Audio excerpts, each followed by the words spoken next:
of Charlo versus Castaño. You know, there's one thing that boxing fans love, and that's a unification fight. But what great fighters crave is to be undisputed. And that's what we have on Showtime Championship Boxing coming your way May 14th. The winner will be just the 6th undisputed champion in this current 4-belt system and the first undisputed champion at 154 pounds in this 4-belt era. Again, it is Saturday. It is May 14th, live on Showtime Championship Boxing from the Dignity Health Sports Park in Carson, California. It is the main event, the rematch of Charlo versus Castaño. It is headlining, and it's brought to you by Premier Boxing Champions. Listen, the Showtime Championship Boxing broadcast will begin at 9 p.m. Eastern. That is 6 o'clock Pacific time. And it will also feature the rising welterweight star, Jerron Boots Ennis, taking on the unbeaten Canadian Castillo Clayton. That's an IBF welterweight title eliminator. It's the co-main event. And then we're going to kick the broadcast off with Mexican contender Kevin Gonzalez putting his unbeaten record on the line against Puerto Rico's Emmanuel Rivera. It is a 10-round super bantamweight attraction. But again, it's really the main event is what all eyes, everyone will be watching as Charlo and Castaño will do it again and run it back. This fight is being promoted by Lions Only Promotions, TGB Promotions as well. And listen, that venue has become magic for the sport of boxing, obviously for Showtime as well. And people want to know how can they get tickets. You can purchase your tickets through AXS.com. Again, AXS.com to get tickets to be in the house. You certainly want to be in the house. As we call it the Punch Bowl because it always brings a great atmosphere. It was an instant classic. The first time these two met, that was in the summer of last year, July. Charlo, Castaño, they went toe-to-toe for 12 rounds, and it was on Showtime Championship Boxing, back and forth until in the end, it was ruled a split decision draw. Each fighter believed that they had done enough, though, to win the fight and have their arm raised to be undisputed and will look to leave no doubt in the rematch. So without further ado, let me introduce the fighters from the main event. And we'll start with the unified champion. He's known as the Iron Man, 34, 1-1. He's got 18 knockouts. He is the WBA, the WBC, the IBF super welterweight champion of the world. He's Jermell Charlo, the pride of Houston, Texas. And of course, the man he will be facing is Brian Castaño. He is the WBO world champion, 17-0, unbeaten, 2 draws, and 12 knockouts. Gentlemen, can't wait to see you two back in the ring. Jermell, let me start with you. I think the first question is, why will the rematch be different this time? I mean, everybody want to know why the rematch is going to be different. I'm considered a puncher. I'm considered a boxer.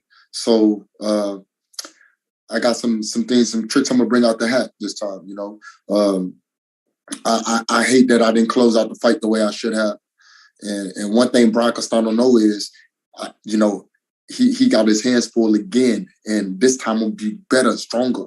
I'm going to be faster. I'm going to be more relentless. I'm going to be the old school Jermell Charlo that y'all know of. Simple as that.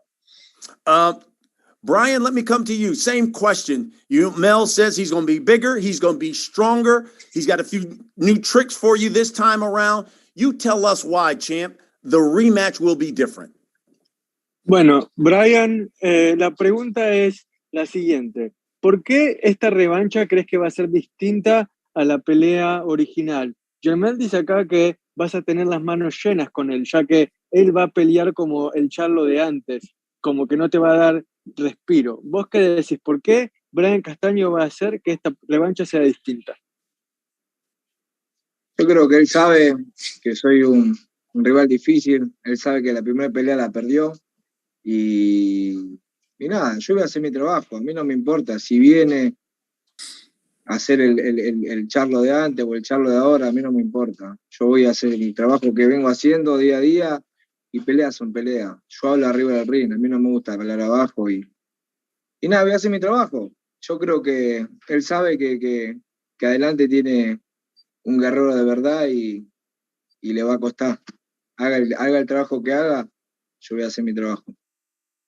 Charlo knows that he's going to be the one that has his hands full. And the fact that I won the first fight anyway, I don't like to talk outside the ring that much. I like to talk inside the ring. But I can tell you what, I'm a warrior. And I'm going to bring my own relentlessness to inside the ring to show that I'm worthy of a win on Saturday. So regardless of what Charlo may say, new school, old school, bring it on. I don't care. I'm going to be ready for whatever challenges come my way. Mel, at the Spence fight, you talked with the media and you said, I'm going to knock Castaño out this time. You know, the last time you did say that. The last time you had a rematch, that was against Tony Harrison, and you did just that. Tell us why you believe this time it's going to end in a stoppage. Because you don't give people like me opportunities again. You don't let people come in the game and, you know, because I know what we fought for our whole life. And if you get an opportunity, being a brother like myself, you gotta seize that moment and that opportunity. I'm dead in focus, laser sharp right now, and I've been grinding since the complaint about your little bicep. I've been grinding. I didn't never stop. So what you did, you gave me more time to prepare my mind, prepare my body. I'm gonna be different. While you over there playing games and wanna, you know, the little games, I'm gonna have your ass in that bitch crying. I'm gonna have your ass in that hurting. I don't care what they say. This is the time. This is my moment. This ain't about Brian Castano. This is about the Charlo. Brian, you know, obviously Mel questions maybe the bicep injury that you had. He feels like you giving him extra time to prepare for you. But, you know, you also told the media, Brian, I don't want to leave it up to the judges this time. And I promise you I won't on May 14th. Tell us why you believe that you can stop Jermell Charlo this time. Bueno, Brian, Charlo cree que lo dejaste con vida de alguna manera, que lo dejaste tener esta segunda oportunidad para demostrar que vos no vas a tener una chance contra él. Pero vos también dijiste que esta vez no vas a dejar que los jueces decidan esta pelea y que vos lo vas a noquear. ¿Por qué? ¿Qué te hace pensar, qué te hace sentirte tan confiado de que vas a lograr que la pelea termine antes de la campana final? Porque lo necesito. Es la pelea que para reivindicarme, para demostrarle que le gané limpiamente, y esta vez tengo que noquearlo. Yo estoy peleando, yo soy visitante, estoy peleando en su país, peleé en su casa, y en su casa toda la gente vio que le gané, y es más, toda la gente me alentó a mí, gran mayoría, casi la mitad, más de la mitad del estadio estaba alentándome a mí, diciendo que yo, un extranjero, me hice local en su propia casa, pero él dice que me va a noquear, que es más fuerte, que bueno, que lo demuestre. Yo lo voy a estar esperando, yo hago mi trabajo. Y la rotura del bíceps son cosas que pasan, pueden pasar en el sparring, en el día a día, en el trabajo duro, porque realmente llevamos nuestro cuerpo al máximo. Pero lo que estuvo mal es andar hablando mierda, porque habló mierda diciendo que yo pospuse la pelea porque quería más tiempo. Yo no necesito tiempo para ganarle. No necesito tomar drogas para ganarle. No necesito nada extra para ganarle a este. Yo le gano tranquilamente y él sabe que le voy a ganar. Y que quiera noquear, que quiera tirar, a mí no me importa. Yo voy a hacer mi trabajo y él sabe que le va a doler, va a sufrir. Okay, we'll do this in two parts, the knockout part and the injury part. As far as the knockout, I want it, I need it, I crave it, because it's my chance to redeem myself and show that I had won that first fight outright. I should have won it outright. And look, I went into his home city and I turned the crowd against him. More than half the people inside that stadium were rooting for me, the foreigner, instead of the hometown kid. So that's worth something. And now we're going to fight in LA. We'll see what happens there. But I'm just going to do my job. I'm going to go I'm going to go try and show why I'm the best. And as far as the bicep injury, you can believe or not believe what you want. What bothers me is that, you know, you're talking shit, and I really don't appreciate that, because I don't need to cheat or take drugs or anything of the sort. I don't need more time to face you. What I can do is go out there and do my job, but I did not need any more time or to make up anything to face you. Okay. Mel, let me go to you. If you win this fight, it will be just a few days before your birthday. Nonetheless, it would make you undisputed and, without a doubt, one of the most accomplished junior middleweights of all time. What would that mean to you? All the time. You know what I'm saying? Time. Wanting to step up to the plate, be the best, and be greater than I can ever be. Testing myself, testing my abilities, understanding my ring gentlemanship, and just standing my grounds. You know, I didn't come this far to give up. I didn't come this far to let somebody like this come beat me. I know my mistakes that I made. I paid attention very closely, and I'm gonna come capitalize on them. I'm gonna cross my T's and dot my I's. Simple as that. Brian, before I ask you the same question, how much did that bother you to hear Jermell question your bicep injury and even allude to drug use? Brian, ¿qué tanto te molestó que Charlo no solo haya cuestionado tu lesión en el bíceps, sino que también haya alegado que te dopaste? Lo acabas de decir, que te molestó, pero ¿qué fue lo que más te hirió quizás de esas acusaciones? La verdad que no me sorprende, porque él es la clase de persona que es él. Él siempre trata de ensuciar a todos los peleadores que se enfrenta, a todos los trata de cheater, los trata a todos de tramposo, a todos. Esto es así. Yo creo que la inseguridad de él necesita a toda esa gente que le diga, oh, you're the champion, you're the best, y eso es lo que él necesita. Y también ensuciar a los otros peleadores. A mí, la verdad, me molesta la poca... el poco respeto hacia el deportista que tiene. Son cosas que pasan, una lesión puede pasar y se puede posponer la pelea. ¿Por qué yo tendría que tener más tiempo o necesitaría más tiempo para ganarle a él? La primera pelea fue una pelea cerrada, pero él sabe que se la gané. Y la segunda pelea va a ser peor, porque lo voy a noquear, y él sabe que va a ser una pelea dura. Y realmente molesta la forma que lo hace nomás, que siempre tiene que andar diciendo que él es el mejor y que todos hacen trampa. No soporta eso. Realmente es lo único que me molestó. Después, nada más. Did it bother me? Yes. Did it surprise me? No, because that's the kind of person that he is. He's trying to mask his own insecurities, the constant need to be told that, oh, you're the champion, you're the best, look at how great you are, by trying to attack others. And the thing that bothered me the most, really, was the sheer lack of respect for a colleague, another athlete. I don't need more time to be here. Injuries happen. So what I want is just the respect that I'm warranted, that I should be given. And the first fight was a close one. The second one is going to be even worse for him, because I'm going to knock him out. Brian, let me follow up on that. What would it mean to you to win this fight, become the undisputed champion at 154? And listen, you go down in the record books as one of the most accomplished in this division.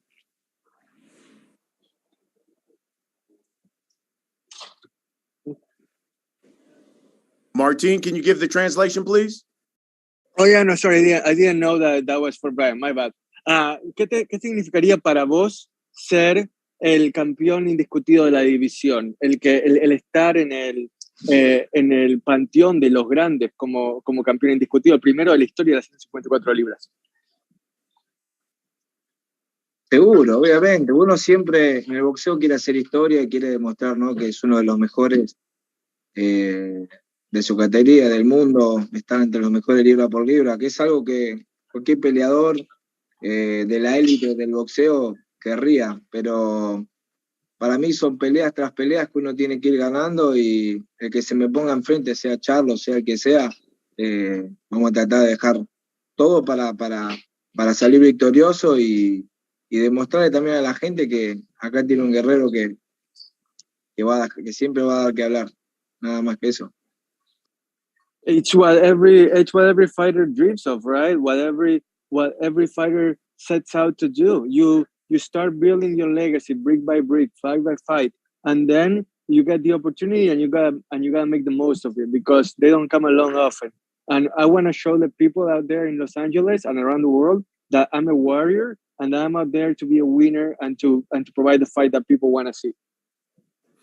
Mel, you heard Brian kind of allude to this. The rematch is in California. It's at Dignity Health Sports Park there. And listen, that venue has had some magical fights there, but it's not in Texas like the last one was. What are your thoughts of now fighting in California at Dignity? And, they do have a large Argentinian contingent there in that area. I fought that before. I'm not worried about no crowd. He know when he in there with me, it's just me and him. We done this before, but I'm telling you, I'm a evolved Jermell Charlo. I'm a much better focused, ready to go animal, just like straight up. Like, it don't matter if the crowd. I've been there before. I fought that before. I fought all over the world. Like, you know what I'm saying? I got 30-something fights already. That's just behind me. You got to worry about that when you're 17-0. When you're 17 or something, like, you got to worry about where you fight and all the crowd, and that's the problem with him now. He let them people tell him, "Oh, you won that fight." Why? Because I didn't knock you out. Oh, because I hurt you 2 times and had you wobbling all over the ring, but I didn't knock you out. So they say you won. So that's his mindset. They got him thinking, "Oh, okay, he stood in there. Yeah, you can fight. Everybody a warrior. I'm a warrior. You're a warrior. But let's see who's gonna take that shit this time." Brian, listen, last time you did fight in Charlo's backyard. Now you're fighting in California. Houston, my backyard. Houston is my backyard. San Antonio is a Hispanic city. That ain't my backyard. That's another city. But Texas is Texas, period. I represent Texas all over. But Houston is my backyard. You know what I'm saying? Straight Absolutely. Up. Let's keep it understood. Absolutely. But now, Brian, you get the opportunity to fight there.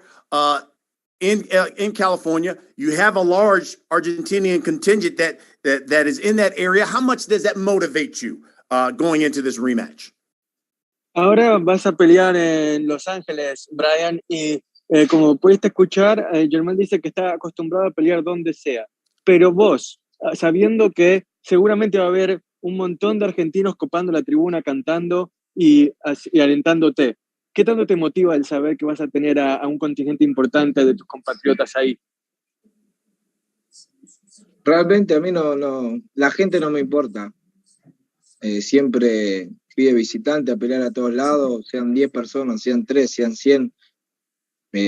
A mí no me importa, realmente no me hace la diferencia. Yo voy a hacer mi trabajo y por más que vaya 20.000 personas a gritar lo que griten, yo voy a hacer mi trabajo y nada más. Realmente no me cambia, porque realmente estoy focalizado en lo que quiero hacer, en mi futuro, en la pelea.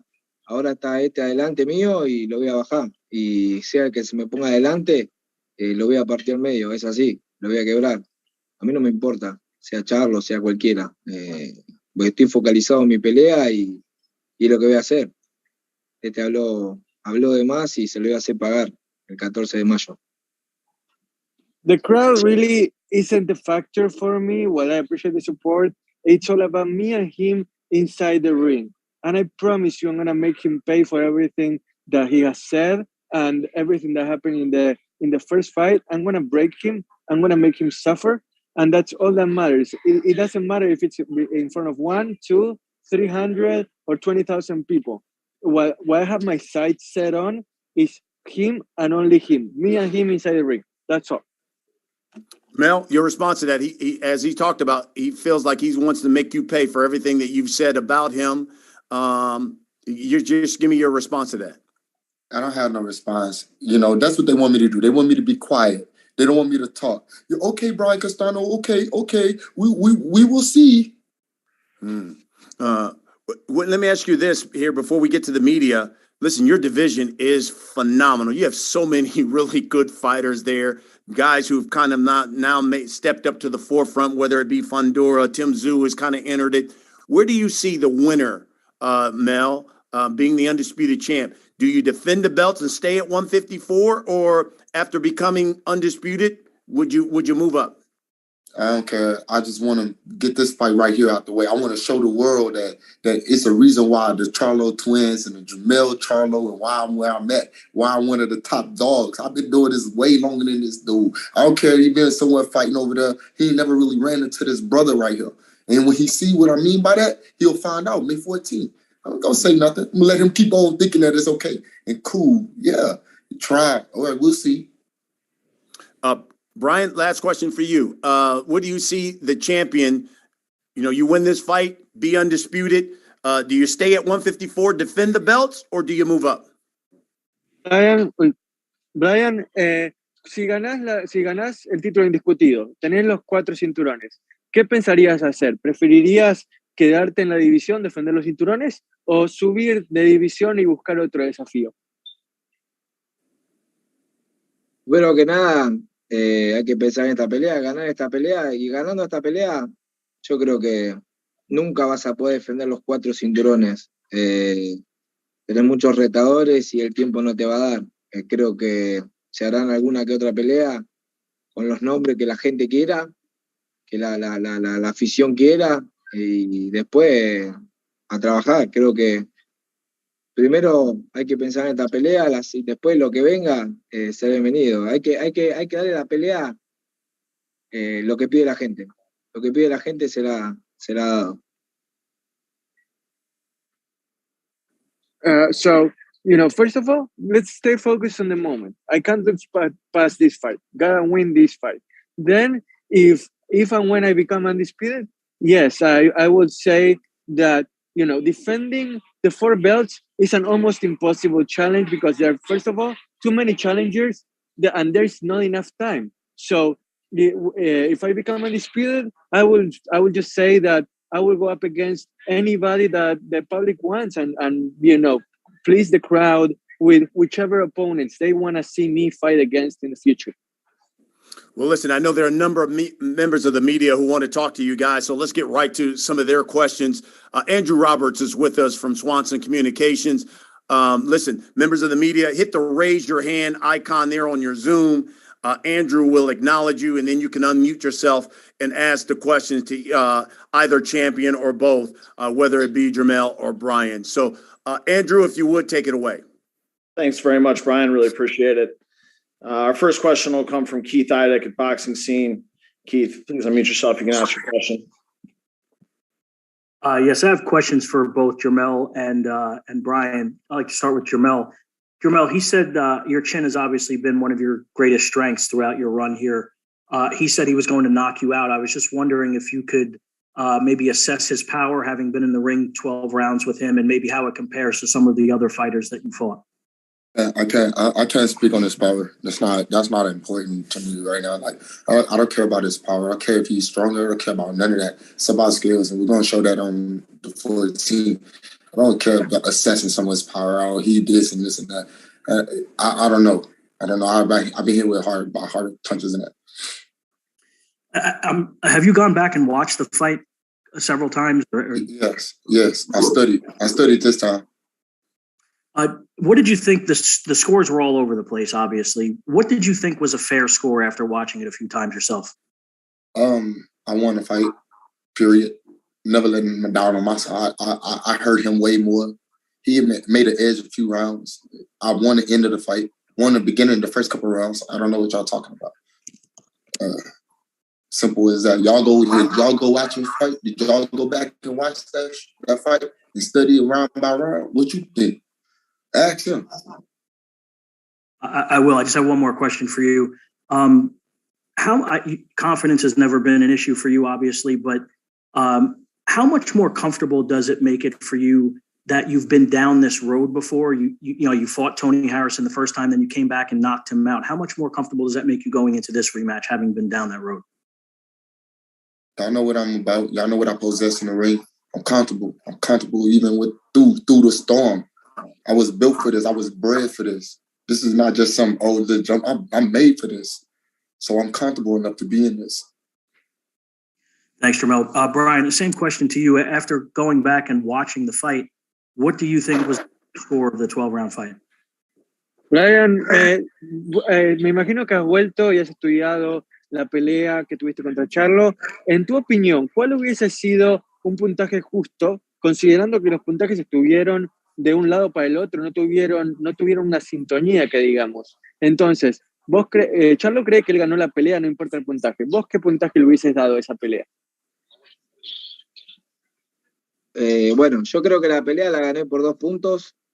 Si me dan 1 punto, no hay problema, porque algún que otro round ha sido parejo. Creo que en el 11 habrá sacado una diferencia, pero la pelea para mí se la gané por 1 o 2 puntos. Realmente no me gusta puntuar ni nada, pero la pelea obviamente que la vi completa, la sigo viendo.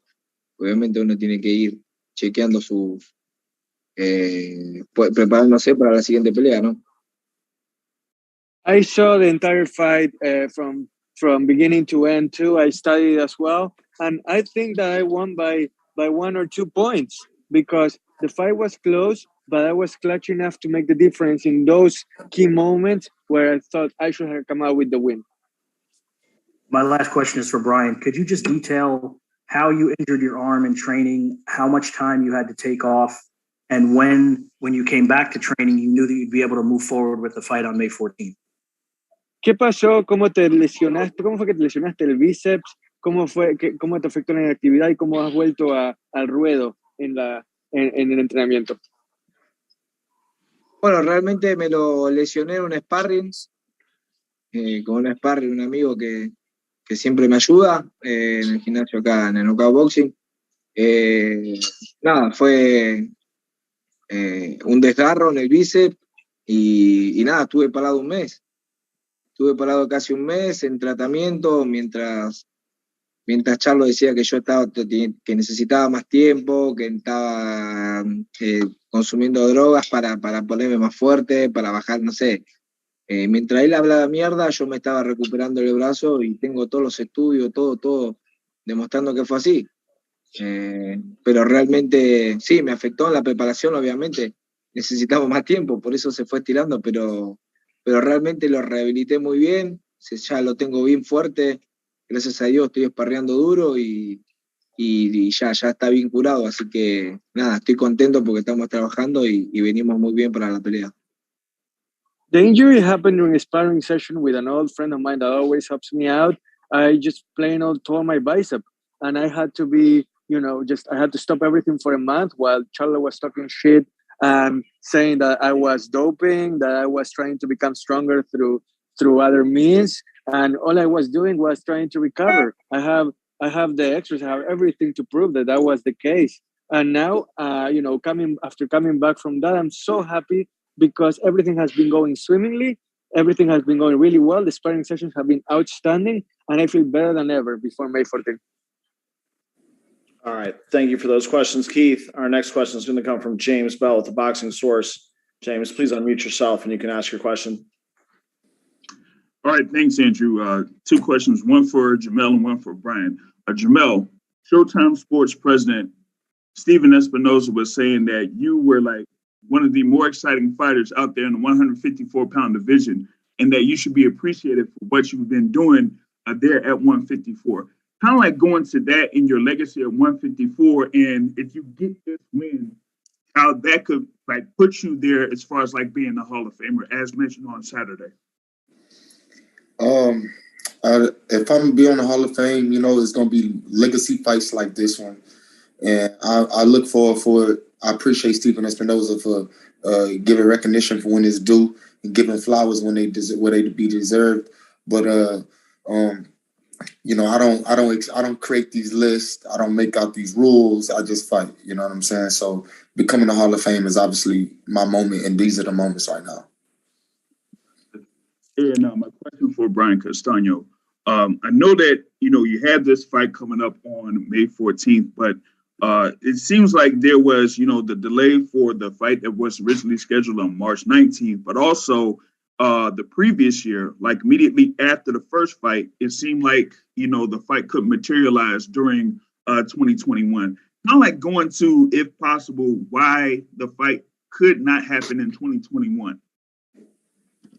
Well, you mean like why the first fight happened later in the year? What's the question? Because it happened in July. So what's the question of as far as why it could happen earlier? No, my question is the first fight happened in July 2021. Why is it that it couldn't have happened like in late 2021, and it had to be pushed to at least March 2022 initially? The first fight against Charlo, you mean, or against another opponent? The first fight against Charlo. Okay, so why couldn't it happen earlier? That's the question. Right, yeah. Why couldn't it happen, you know, between like November, December of 2021? You mean the rematch? Okay. So it's okay. Sorry, I was trying to understand the question fully to translate it accurately. Bueno, Brian, la pregunta es, ¿por qué la revancha contra Charlo no pudo haberse disputado como en diciembre del 2021? ¿Por qué se tardó, obviamente, primero hasta marzo y ahora hasta mayo del 2022? ¿Hubo algún factor o era simplemente el calendario? No, simplemente el calendario, obviamente. Se ve que él estaba después de la pelea, a la primera semana, a la segunda semana se puso a entrenar de vuelta para pelear en diciembre. Realmente era algo que él quería, pero esto se arregla entre las dos partes. Y por eso arreglamos para pelear en febrero, ¿fue, no? Así que nada, pero bueno, después vino la lesión. Pero yo no voy a pelear cuando él quiera. Esto se tiene que arreglar entre las dos partes y concordar una fecha que le quede bien a los dos. Pero bueno, peleas son peleas. Ahora, por algo se estiró para esta fecha. Realmente tardó mucho tiempo, pero bueno, así son las peleas grandes y hay que esperar a que mayo 14. It was just a matter of scheduling, nothing more than that. I know that Charlo wanted December. It was something that he wanted, but it takes both sides to come to an agreement. And we had come to the agreement to fight in March, which wasn't that far away from December anyway. Then the injury happened, and now we're fighting on May 14th, where that's what happens with big fights. It takes a little give and take. It takes negotiations. The important thing is that it's gonna happen, and that we're gonna wow the crowd on May 14th. All right, thank you, James. Our next question is going to come from Erica Montoya with Millennial. Erica, please unmute yourself and you can ask your question. Hi, good evening to everyone. My question is from Brian Castaño. Brian, me gustaría saber qué aprendiste de la primera pelea con Jermell y cuáles son los puntos débiles que vas a explotar para esta segunda contienda. Brian, si quieres responder y después lo traduzco. Ok. No, creo que no voy a andar diciendo de las estrategias de pelea. Creo que ya vimos sus ventajas, sus desventajas y estamos trabajando en eso. Realmente es cuestión ahora de hacer nuestro trabajo que venimos haciendo todo este campamento en base a la primera pelea. Hay muchos errores que corregimos y venimos trabajando para que la pelea no llegue a los dos asaltos. The question from Erica was, what did you learn? What lessons did you learn from the first fight? And what weaknesses do you plan to exploit from Charlo? And Brian replied that I'm not about to, expose my strategy right now, but trust me, I have been studying him closely. I have been training really hard and really well to, exploit the weaknesses that everybody saw in that first fight. Everybody saw what his strengths were in that first fight as well. It's not really a secret. So we have been training to be making sure that the fight doesn't reach 12 rounds and that we can come out victorious before the final bell rings. Thank you, Erica. Our next question is going to come from Cole Winston with Boxing World Weekly. Cole, please unmute yourself. You can ask your question.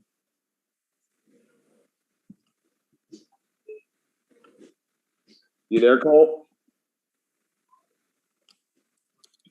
All right, we'll move on to the next one. Our next question is going to come from Cesar Seda. Cesar, please unmute yourself and you can ask your question. César Seda por aquí, América TV, Decisión Dividida. Brian, ¿cómo tú estás? La pregunta es la siguiente. Hay una pregunta que hay que hacer acerca de tu salud. Sabemos que no fue hace mucho tiempo que se anunció sobre tu lesión del bíceps. Sabemos que a veces estas lesiones se tardan en curar o en ser para un combate. Normalmente unos meses. Una lesión parecida la tuvo Yordenis Ugas luego de su última con Pacquiao y recuperó. Tuvo su operación también. La pregunta es simple. ¿Estás al 100% para este combate el próximo mayo 14? Por supuesto que sí, por supuesto que sí. Me ha tardado, ese mes que tuve parado, fue ese mes de rehabilitación, donde yo dejé de entrenar entrenaba con una sola mano, solamente con la izquierda, y en la derecha hacía la rehabilitación necesaria para sanarlo. Y gracias a Dios por nuestra condición física y realmente nos rehabilitamos bastante rápido. Lo único que aquí en Estados Unidos no te dicen de cuántos centímetros el desgarro, pero era grande. Pero realmente sanó rápido. Yo creo que tiene que ver también el organismo de cada uno, el metabolismo, la alimentación, las vitaminas, creo que todo también tiene mucho que ver, ¿no? Gracias a Dios nos recuperamos rápido y nada, estamos trabajando duro para eso. Hoy en día estoy esparreando lo más normal posible, gracias a Dios, fuerte y no tengo ningún tipo de dolor. Gracias a Dios, voy a estar al 100 para la pelea, para dejar todo. Otra pregunta. Déjame traducir esta. So the question was whether Brian is 100% after his biceps injury, considering that it can be tough to rehab that kind of injury, but there is the precedent of Ugas having fought Pacquiao and then recovering to fight Spence with ample time to train. Brian was saying that absolutely I'm 100%, and I am really happy with the way that everything developed. I was away from being able to use my right hand, my right arm, really, for a month. I could only train with my left arm while I rehabbed my right arm. Here in the US, they don't really tell you how long of a tear it is, but trust me, it was a really long one, and thank God that I was able to heal quickly. And I truly give props to the way that my conditioning is. Nutrition, such a big key. The nutrition, the vitamins that we take, and the way that we are able to be in shape, I truly believe that helped a lot in the healing process. Go ahead, Cesar, with the next question. Hold on. We're going to move on here. Okay. Thank you for that, Cesar. Our next question is going to come from Keenan Atchison with Tunnel Vision Sports. Keenan, please unmute yourself. You can ask your question. Thank you. My first question is for Jermell. With the postponement of the first, with this upcoming rematch, since it was supposed to take place, I know you say you went back and watched the tape.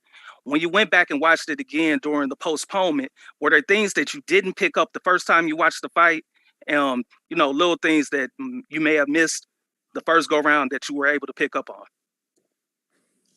I seen a few things that I should have done better, and it's in me. What's crazy is those things are naturally in me. They're instilled in me. So it's like, why didn't I sharpen those tools and go back to these tools and all this other? But, we'll see. We'll go when we want, you'll see on the 14th. So for sure, those things I'm better at now. And also, last question is for both of you guys. At 140, 150, 154, no man has ever held all four of the titles. What does it mean for both of you guys for your legacy? I need it. It's a need. You can't go to God without having something you need. You ain't nobody. I need that. Brian, ¿qué significaría para vos el ser el primer campeón indiscutido de la división de las 154 libras y por qué es algo que anhelás tanto? Charlo acaba de decir, es algo que necesita, es algo que anhela. ¿Y vos por qué sentís que anhelás esta distinción? Yo creo que es el sueño de todo peleador, de todo boxeador, llegar a ser campeón de los 4 cinturones. Es un sueño para todos. Creo que no cualquiera unifica, y esta es la posibilidad. Y realmente uno en la cúspide de su carrera, en su mejor momento, quiere demostrar y pelear con los mejores. You will be making a dream come true, simple as that. And then when you're at the prime of your career and you have a chance like this, you better seize it. You better not let it go, because it doesn't come around often. Being undisputed is not just for anybody. So when you're in that position to be a chosen one in this sport, you better take advantage of it, and I plan to do so. All right. Thank you for that, Keenan. Next up, Diego Maria with ringtv.com. Diego, please unmute yourself and you can ask your question. Hello, everyone. This question is for both fighters. I'm going to ask it in both languages. In the first fight, you both got a taste of each other's power and boxing skills. It was a fight that had a lot going in every department. With all that knowledge that you acquired from each other, how hard did you have to work on a new game plan for a rematch? And especially, how much of that game plan are you neglecting by betting it all on a knockout? La pregunta, Brian, es, en la primera pelea, los dos probaron la potencia y la habilidad del otro, ¿no? Fue una pelea que tuvo mucho en todos los departamentos. Con todo ese conocimiento, ¿qué tantos cambios o qué tanto tuviste que trabajar para un nuevo plan de pelea en la revancha? ¿Y cuánto de eso estás negando o estás dejando de lado para apostar todo al knockout? Yo creo que el knockout viene solo.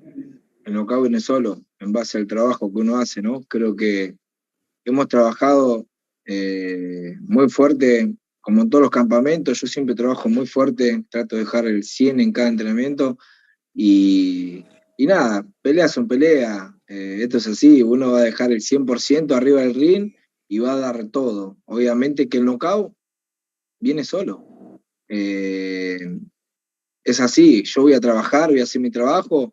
Si se cae antes del 12, bien, si no lo voy a moler a palo los 12 rounds. Es así. Okay, Jermell? No, but what is translated? I didn't hear what he said. Oh, yeah, I asked the question in English first. Basically, with all the knowledge that I was sorry, I was going to translate. I'm sorry. Yeah, no, it's okay. The knockout comes on its own, really, and what I'm going to do is I'm going to try to knock him out before the 12 rounds are over, and if that doesn't happen, then I'm just going to beat him up for 12 rounds. So it's really about not forcing the knockout, letting things flow, and I'm going to fight the way I know how to fight for 12 rounds. Go ahead, Jermell. Hey, it's like all we got to do is just listen to our team, stick with our coaches, and we focus. You know what I'm saying? And the knockout gonna come. For me, I don't got to try for stuff like that.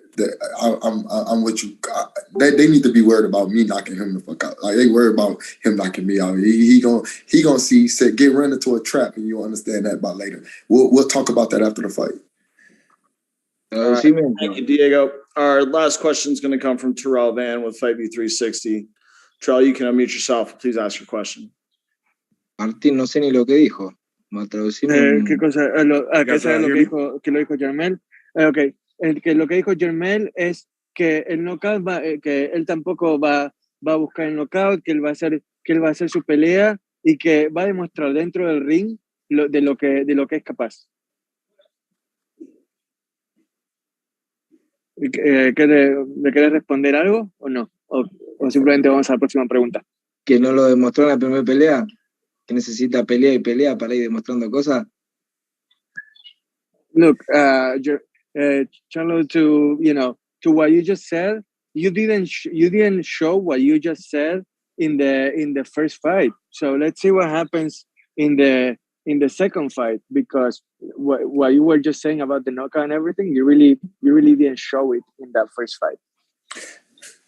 He hit me with a good shot in the third round. Never put me down, but I had him bagging up. Thought he was a relentless guy. It's okay. We're going to prove what we talking about when it comes out on May 14. We're going to see. We're going to see if you're going to be that guy that knocked Jermell Charlo out. Okay? We're going to see. We understand that we hear you. You didn't knock me out in the fucking fight either. So what you talking about? Vos tampoco me noqueaste, así que no sé de qué estás hablando. Who got hurt more? Sorry. Who got hurt more? Ask him that. Who got hurt for real? ¿Quién sufrió más daño en esa pelea, Brian? ¿Quién fue el que el que sufrió más durante los 12 rounds. Y Jermell cree que vos fuiste el que sufrió más, que tuviste un buen golpe en el tercer round, pero que no lo tumbaste tampoco de una manera decisiva, que vos tampoco te pudiste dominar de la manera en que querías, y que él en realidad te hizo más daño de lo que vos le hiciste a él. Solo 3 rounds. Only 2 rounds. Yeah. I hit you 9. Nigga, third. Nine ¿Está diciendo que, yeah. ¿Está diciendo que lo vas a noquear en el tercer round? Yeah. No. Good shot, okay, good shot. Le pegué 9 rounds. 9 rounds le pegué. Y él sabe que 9 rounds 11 perdió. round, 12 round, you was almost out of there too. 11 round and 12 round. He's saying that he hit you hard for 9 rounds and that you barely hit him for 2 or 3 round stops. That he was dominating the fight for over 2/3 of it. He didn't win all of them rounds. Then that mean he would have won the fight if only won 2 rounds. I think I should fill some gas. Él dice que vos ganaste 2 rounds nada más. Que, o sea, si no, pues hubiese ganado la pelea. You didn't want to fight then. ¿Qué pelea viste? No sé qué pelea vio. Él sigue viendo la pelea y él la sigue viendo ganador. Yo no entiendo. No entiendo qué pelea ve. I don't know what kind of fight you saw. I don't know how you can see the fight through rose-colored glasses and still see yourself the winner, because I truly don't get it. I don't know what fight you're seeing where you see yourself winning so clearly in that first fight. I tell you what, I'm done talking. This nigga don't even speak. I'm done talking. Hey, look, this is great. This is why you got to have a rematch of this magnitude. 2 great champions who are going to prove who's the best at 154, and it comes your way May 14th on Showtime Championship Boxing. Guys, as we wrap this up, I want to thank all the members of the media for jumping in. I always like to give guys just one last opportunity. Brian, we'll start with you. We'll wrap this up. Give members of the media and everyone watching, give us a reason why we need to be tuned in to Showtime Championship Boxing on May 14th. Decinos, Brian, por qué la gente no se puede perder esta pelea el 14 de mayo por Showtime en Los Ángeles, que vayan a la cancha o que sintonicen por Showtime. ¿Por qué no se la pueden perder? Como dije en la primera pelea, esta pelea va a ser una guerra. Tanto él como yo vamos a dejar todo arriba del ring. Yo hablo por mí, ¿no? Pero yo voy a dejar todo, voy a tratar de conquistar las 4 coronas y a eso voy, a dar una guerra, como siempre lo hago en cada pelea. No se la pueden perder porque es una pelea electrizante. You don't want to miss it because it's going to be an electrifying fight. It's going to be a war. I can only speak for myself, but I'm going in there to come out with 4 belts. That's going to be the objective, and you're not going to want to miss this all-out war where we're both going to go for it all. Unified champ, give you the final word here. Let the people know why they need to be tuned in to Showtime Championship Boxing on May 14th. I know I'm on a whole nother level, and I know that I'm going to present myself when it's time. May 14th, I'm going to peak at the right time. I'm going to be ready. I'm going to be nothing that he could do, nothing he going to say. Let the people stay in your ear. They your champions, because they ain't never boxed. Those people that's in here, they ain't got here by me. I'm going to be dangerous. I'm going to be dangerous. Simple as that. I'm going to be that Jermell Charlo. Folks, it goes down May 14th, Showtime Championship Boxing, a 3-fight card. You've got Boo Sinnott, Castillo, Clayton. It's the co-main event. Emmanuel Rivera taking on Kevin Gonzalez. That'll kick things off at 9 p.m. Eastern, 6 o'clock Pacific time. But then you have the main event. To be undisputed at 154, the winner will be the first undisputed champion at 154 in this 4-belt era, and it comes down to the unbeaten Brian Castaño, 17-0-2 out of Buenos Aires, Argentina, taking on Houston's very own Iron Man, the unified champ, Jermell Charlo. From the USA. From the USA. From the WBA, the WBC, the IBF world champion, and of course, his trainer is Derek James. Listen, one of the best trainers in boxing who was just coming off a victory against Yordenis Ugas. It should be an electric night there in California at the Dignity Health Sports Park. You can get your tickets at AXS.com. AXS.com. It's being promoted by Lions Only Promotion. And of course, TGB Promotions. Gentlemen, best of luck on May 14th. Can't wait to see both of you warriors in the ring. We want to thank everybody for joining us here on this press conference. We will see you May 14th in California.